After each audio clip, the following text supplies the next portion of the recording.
nabuta ning asawa, giagak gyapon sa bana. Wa gyapon na usab ang iyang gugma sa asawa bisag buta. So karon kining asawa ni hangyo sa iyang bana. Sa dong, tabangi ko. Kay di man ko kakita, giyahi ko.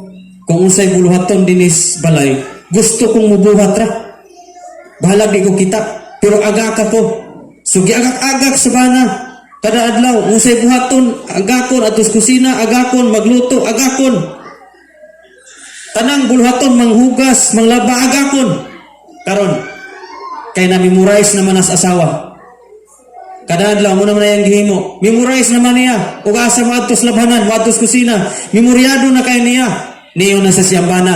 Dong, ayaw na ko agaka. Para makabuhat ka sa imong buluhaton pod. Ayaw na ko agaka. Kay kaya na akong mubuhat sa tanang buluhaton. Uy, makaluto na sa igsoon, makalaba, makahugas, inya buta. Karon, naburingan man ang asawa, kay di aram sa magtuyog-tuyog sa iyang balay, niyo ng asawa, dong, tabangin na po ko. Gusto kong manarbaho. Sugot gyapon ni bana ya kay buta. Giagak sa bana, sakay og train. Paingon sa trabaho, siging giobanan sa bana. Nganto niabot sa punto nga nanimorya na pud niya. Kanang wato siya train mo pa mupundo dito mo para na-memorize na sa asawa. So niyo na pud ang asawa, dong, ayaw na ko agaka. Kay memoryado na nako paglakaw paingon didto para mo para og train. Adto sa trabaho na-memorize na nako. Oh, karon. Siya na lang. Sige na ang trabaho.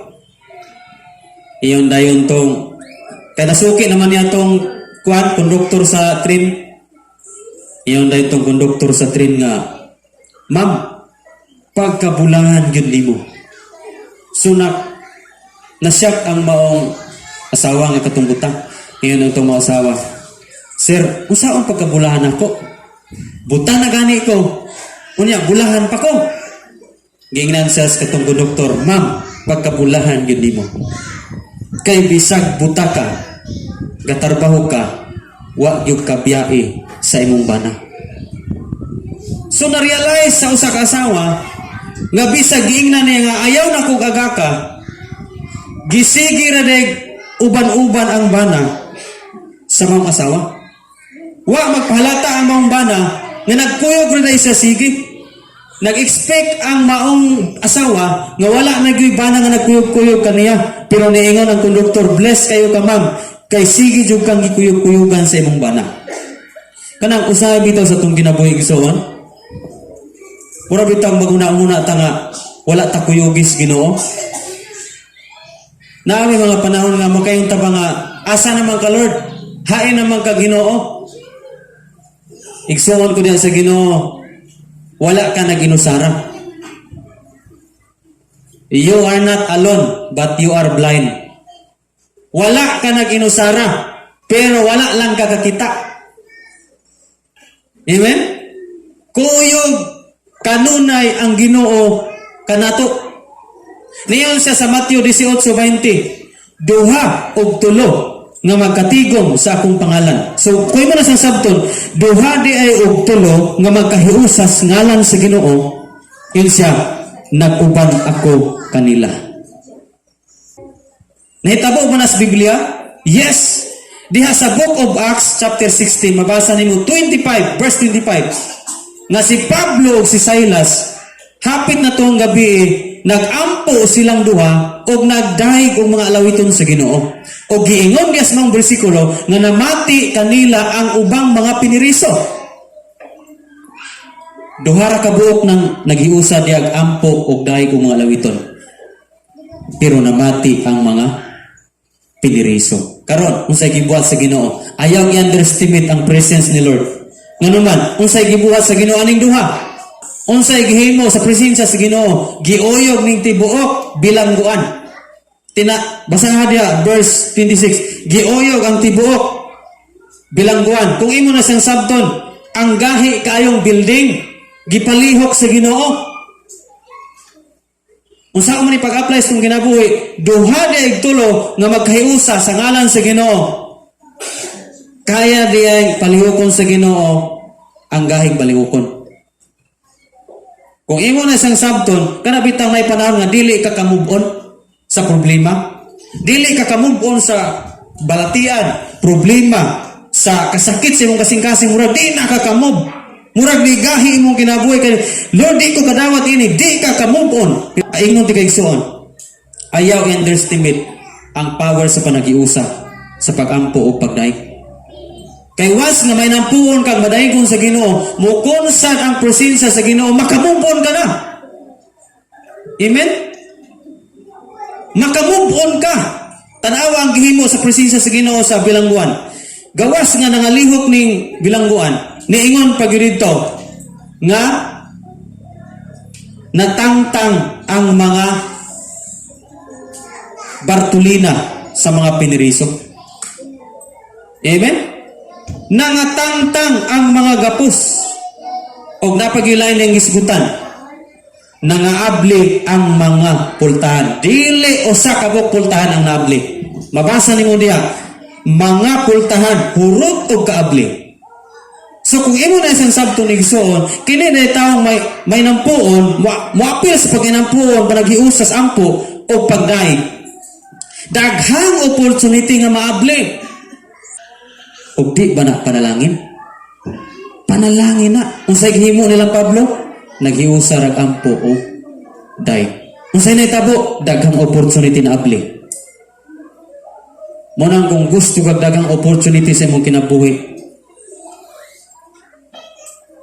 ayaw biya sa pagkamay ng puon o sa pagkamanaygon. Usas nakapaklos sa mga oportunidad sa itong kinabuhi. Kana bitaw, dili na kami ng puon o dili na ka masilimbahon. Dili gyud na maabre. Pero timan-in ang tao nga masilimbahon, may nampuon, madaygon dito sa templo, timan-in ang tawhana. Di ba kanang oportunidad anang tawhana, daghan kaayo. Amen, kasi may nakasinati diha. Katong nakasinati, mayong amen. Daghan yung ablihan sa Ginoo nga oportunidad. Mga panalangin na nga pang-ablihan sa Ginoo. Kanhi sirado na, pero gipang-ablihan. Igsoon diya sa imong pamilya, nindot ka ning buhaton di ay. Kung duha mo sa iyong pamilya, or tulo, nikapin mo sa usa ng alagad sa iyong pamilya, praise the Lord. Kung inyo nang gibuhat sa iyong panimalay. Ato na yung buhaton, aniday, kita naman duwang nangalagad una. Magampo ta, kada gabi dahil magdahig tag mga alawiton. Kung ato nang gibuhat, hinumdumi nga, ang imuhang ubang mga pamilya nga bilanggo pa to. Sama tong sitwasyon sa Lampol o sa Hilas, na yung mga namati diyan nga bilanggo. Diha sa atong pamilya, daghan pang gibilanggo ni Satanas. Gibilanggo sa kahilayan, sa mga bisyo, gibilanggo sa sala, gibilanggo sa tinuuhan. Wala ba ka anak makakita nga daghan pa sa imong pamilya nga naa na sa tinuuhan nga bilanggo pa? Unsa imong buhaton? Kung ubay-ubay mo din sa imong pamilya, magampo mo sa imong panimalay o magdaig sa Ginoo? Ang buhaton sa Ginoo, tangtangan sa mga gapos ang mga piniriso ni imong pamilya. Ayaw i-underestimate ang presensya sa Ginoo. Kay pwede nang mutangtang sa mga gapos, sa kahilayan, sa mga tinuhan nga nasing pamilya karon.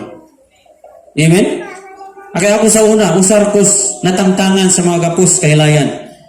Akong kapasanginlan kay silang lulo o silula. Matag adto sa amoa, naghiusa silang ampo. Padunggon mi nila. Mga tawa rami, mukatawa ko. Pero ang kanhin akong sikulo katawa sa ilang ampo, wa ko nasayod nga ang Dios day nagtangtang sa akong mga bisyo. Himuon ko niyang pastor. Yun anak ka gamhanan ang presensya sa Ginoo. Dili lang takutob guys, paki-share lang ini nga video kung na-bless ka o pwede po kang mo-comment sa tong comment section o naa ka mga request o niya kung bago pa kaninga channel guys, ayo kalimot sa pag-subscribe para ma-update ka sa daghan pa natong mga sambingay o mga istorya nga daghan mapulot nga mga moral lesson sa kinabuhi. So last time mao po ni ang ato ang video last time, daghan po kang makatunan ni guys. I-click lang ni dita, daghan po kang makutlo nga moral lesson ni. God bless and glory to God.